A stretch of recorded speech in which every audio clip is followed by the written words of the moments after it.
Hello everyone. आज मैं एक historical Wangxian fan fiction start करने वाली हूँ जिसका नाम है don't dare to hurt him, जिसकी author Rose S seven B है। ये स्टोरी के लिए मैंने उनसे परमिशन मांगी हूँ तो उन्होंने परमिशन दे दी है मुझे, इसलिए मैं स्टोरी को शेयर कर रही हूँ। तो स्टोरी लाइन कुछ ऐसी है कि विभूषण वेन चाओ से शादी करेगा। वेन चाओ विभूषण की लाइफ को मिसरेबल कर देगा। फिर वांगजी विभूषण की लाइफ को कैसे प्रोटेक्ट करेगा, हम इस फैनफिक्शन में देखेंगे। तो स्टोरी को स्टार्ट करते हैं। विभूषण एक ओमेगा है, लान वांगजी एक डोमिनेंट अल्फा है, लेन सुचेन एक अल्फा है, वे चांगसे एक बीटा है, कांगसे सरन एक ओमेगा है, वेंचाओ एक डोमिनेंट अल्फा है। सबसे पहले हमें गुसू के सेकंड प्रिंस लान वांगजी, जो विभूषण के सिजुन है, जब विंग 15 साल का था तब उनके माता पिता ने उन्हें आगे की पढ़ाई के लिए गुसू के क्लाउड रिसेस भेज दिया। उस समय 15 साल से ज़्यादा की उम्र में ओमेगा की पढ़ाई करना बहुत बड़ी बात होती थी और कई ओमेगा ऐसे ही अनपढ़ थी। वेंग जब 15 साल का था तब वो क्लाउड रिसेस में गए थे अपनी स्टडी के लिए। लान वांगजी 24 साल के है। वे एक स्ट्रिक्ट टीचर है, उसके लिए नियम किसी भी अन्य चीज़ों से ज़्यादा ज़रूरी था। वेंग एक तरह का जॉली नेचर और हमेशा हैप्पी रहने वाला ओमेगा है। वह हमेशा क्लास में मौज मस्ती करता था। कई बार वांगजी ने क्लास में वेंग को मौज मस्ती करने के लिए सज़ा भी दी थी, लेकिन वेंग का माइंड बहुत तेज़ था। वह बहुत सी चीज़ें आसानी से सीख लेता था, इसलिए इससे वांगजी वेंग से इम्प्रेस्ड भी होता था। लेकिन फिर भी वेंग को क्लास में अपने बुरे और मजाकिया व्यवहार के कारण वांगजी से सज़ा मिलती ही थी। लैन किरण गुसू के लैन सेक्ट के सेक्ट लीडर है। वह बहुत स्ट्रिक्ट है। वांगजी अपने चाचू लैन किरण की कॉपीकेट है। लैन सुचेन वांगजी का बड़ा भाई है। वह हमेशा अपने चेहरे पर एक प्यारी सी स्माइल रखते हैं। लैन सुचेन जानते थे कि वांगजी वेंग को पसंद करता है। उन्होंने कई बार वांगजी को वेंग से शादी करने के लिए हिंट भी दिए, लेकिन वांगजी लैन सुचेन के हिंट को नहीं समझ पाता था। जब भी वांगजी वेंग के बारे में सोचता तो हमेशा वांगजी के माइंड में वेंग की वो क्यूट सी स्माइल आ जाती थी। लेकिन वांगजी हमेशा वेंग के लिए आई हुई फीलिंग को इग्नोर ही करता था। वांगजी को लगता था कि वेंग उसका एक स्टूडेंट और मैं उसका सिजुन हूँ, तो हम दोनों में ऐसा कोई रिश्ता नहीं हो सकता है। उसने हमेशा अपनी फीलिंग्स को हाइड करके ही रखा, यहाँ तक कि उसने यहाँ तक भी सोचा था कि वेंग मुझसे 9 साल छोटा है, इसलिए लान वांगजी के लिए ये 9 साल का अंतर बहुत बड़ा था। अब सीन कट करके 3 महीने बाद का दिखाया जाता है। 3 महीने बीत गए। क्लाउड रिसेस में वेंग का आखिरी दिन था। जब वेंग 18 साल का हो चुका था, वेंग ने अपनी क्लास अटेंड किया। आज वांगजी ने वेंग को पढ़ाया। वेंग ने क्लाउड रिसेस में अपने लास्ट डे को एंजॉय किया। वेंग ने अपने चेहरे पर बहुत बड़ी स्माइल ला दी। दूर से वांगजी वेंग को देख रहा था। वांगजी ने अपने मन ही मन सोचा, वेंग हमेशा ऐसे ही खुश रहना। मैंने तुम्हें कभी भी परेशान नहीं देखा है। फ्यूचर में अगर मैं तुमसे मिला तो तुम्हारे चेहरे पर ऐसी ही मुस्कान देखना चाहूँगा। अनजाने में ही वांगजी के आंखों से आंसू की एक बूंद गिर गई। उसने तुरंत ही अपने आंसू को पोंछा और वहाँ से चला गया। अगले दिन सुबह सुबह वेंग ने अपनी ज़रूरी चीज़ें को पैक कर लिया। आखिरी बार वांगजी ने वेंग से मिलकर उन्हें अलविदा कहा। वांगजी ने वेंग को कुछ गिफ्ट भी दिए। वेंग उस गिफ्ट को पाकर बहुत इम्प्रेस्ड हुआ। उसने अपने मासूम आँखों से वांगजी को देखा। वांगजी ने वेंग से कहा, ले लो वेंग, ये सभी चीज़ें तुम्हारे लिए है। वेंग ने कहा वांगजी से, धन्यवाद सिजुन, और वेंग ने वांगजी को ग्रीट किया। वांगजी ने वेंग को ब्लेसिंग्स दिया। उसके बाद वेंग के माता पिता वेंग को अपने साथ ले जाने के लिए वहाँ आए। वेंग और उसके माता पिता वहाँ से चले गए। वांगजी वेंग को तब तक देखता रहा जब तक वेंग वांगजी के आँखों से ओझल हो ना गया हो। अब 4 महीने बाद का सीन दिखाया जाता है। 4 महीने बाद वेंग की शादी वेंचाओ से हो गई। वेंग को उम्मीद नहीं थी कि उसके माता पिता उसकी शादी सिर्फ 18 साल की उम्र में ही कर देंगे, लेकिन वेंग की शादी का फैसला तब हुआ था जब वेंग 17 साल का था। शादी की रात वेंचाओ ने वेंग पर थोड़ी सी भी दया नहीं दिखाई। वेंचाओ ने अपनी शादी की रात को वेंग को बहुत चोट पहुंचाई। वेंग बहुत रोया। उसने वेंचाओ से दया की भीख मांगी, लेकिन वेंचाओ ने वेंग की एक नहीं सुनी। अगली सुबह जब वेंग जागा तो उसे अपने पूरे शरीर पर बहुत दर्द महसूस हुआ। समय ऐसे ही बीतता गया, लेकिन वेंचाओ ने कभी भी वेंग को अपना ओमेगा एक्सेप्ट नहीं किया। किसान वेन कबीले में वेंग के लिए कोई भी अधिकार नहीं था।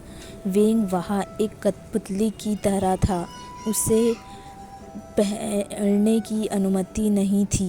वेंग को किसी भी बाहर के व्यक्ति या किसी अन्य अल्फा से मिलने की परमिशन नहीं थी। यहाँ तक कि वेंचाओ ने भी वेंग को ओमेगा से भी दूर रखा। सारा दिन वेंग उसके कमरे में बिताता था।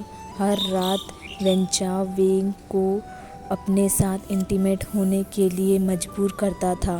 वेंग की स्माइल शादी के 1 वीक बाद ही गायब हो गई। वेंग ने स्माइल करना बंद कर दिया। वेंग का चेहरा और शरीर पीला पड़ने लगा। जब भी वेंग अकेला होता तो चुपचाप रोता रहता था। उसका पूरा शरीर वेंचाओ के काटने के गहरे निशानों से कवर्ड रहता था, लेकिन वेंग हमेशा अपना शरीर छिपाता रहता। उसे खुद पर बहुत शर्म आने लगी। जब वांगजी को वेंग की शादी के बारे में पता चला तो उसे बहुत दुख हुआ। कई रातों में वह वेंग को याद करके रोया करता था। 2 महीने से ज़्यादा बीत गए। वेंग को अपने माता पिता की बहुत याद आती थी। आखिरकार एक दिन वेंचाओ और वेंग युग्मक लोटस पियर गए। वेंग अपने माता पिता से मिलने के लिए बहुत एक्साइटेड था। उसी समय वांगजी भी युग्मक में था। वांगजी किसी काम से युग्मक गया था। वांगजी को 2 वीक तक युग्मक लोटस पियर में रहना था, और सौभाग्य से जब वेंग वहां पहुंचा तो युग्मक में उसका दूसरा दिन था। उसी समय वेंग और वेंचाओ युग्मक पहुंचे। वे दोनों नाव में थे। कांग्से सरन और वी चांगसे वेंग और वेंचाओ को लेने गए। जब वांगजी को पता चला कि वेंग युग्मक पहुंच गया है तो वे भी कांग्से सरन और वी चांगसे के पीछे चले गए। वांगजी वेंग से मिलने के लिए बहुत एक्साइटेड था, लेकिन वांगजी ने अपने चेहरे पर यह फीलिंग शो नहीं होने दी। वेंग वेंचाओ और वेंसिस से अपने नाव से नीचे आए। वांगजी कांग्से सरन और वी चांगसे वेंग और वेंचाओ को देख रहे थे। जब वेंग ने अपने माता पिता की ओर देखा तो उसके चेहरे पर एक बड़ी सी स्माइल आ गई। वेंग बहुत इमोशनल हो गया अपने पेरेंट्स को देखकर। वांगजी ने वेंग को देखा और नोटिस किया कि वेंग पहले से ज़्यादा दुबला हो गया है, क्योंकि वेंग ने ठीक से खाना नहीं खाया था। वेंग और वेंचाओ कांग्से सरन और वी चांगसे के सामने गए। वे दोनों अपने बड़ों को ग्रीट करते हैं। कांग्से सरन ने वेंग से पूछा, वेंग तुम कैसे हो बेटा? वेंग ने अपनी माँ की ओर देखा और कहा, मम्मा मैं ठीक हूँ, मुझे आपकी बहुत याद आई। कांग्से सरन और वी चांगसे ने फिर वेंचाओ पर ध्यान दिया। वेंग अपने माँ को गले लगाने की उम्मीद कर रहा था, लेकिन कांग्से सरन ने वेंग को इग्नोर कर दिया और कांग्से सरन ने अपने सन इन लॉ वेंचाओ पर अपना ध्यान फोकस किया।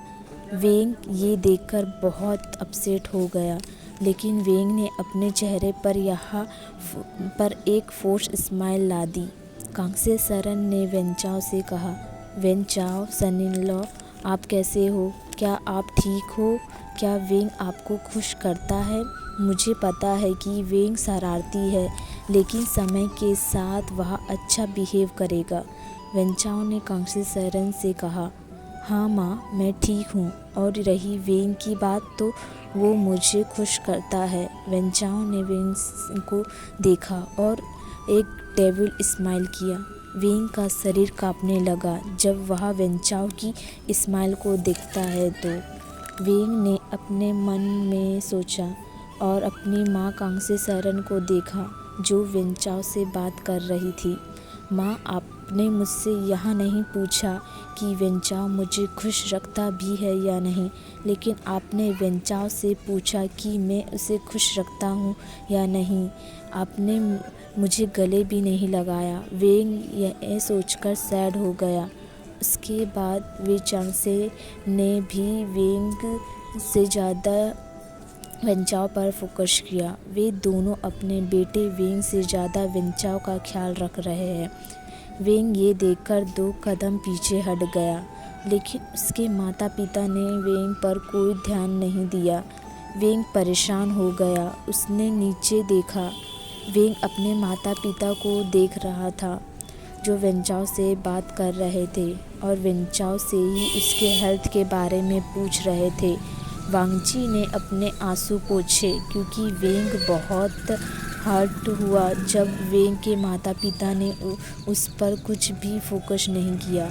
तो लेकिन कोई ऐसा भी था जो कुछ नहीं कह रहा था, लेकिन वह सब कुछ देख रहा था। वह था लन वांगजी।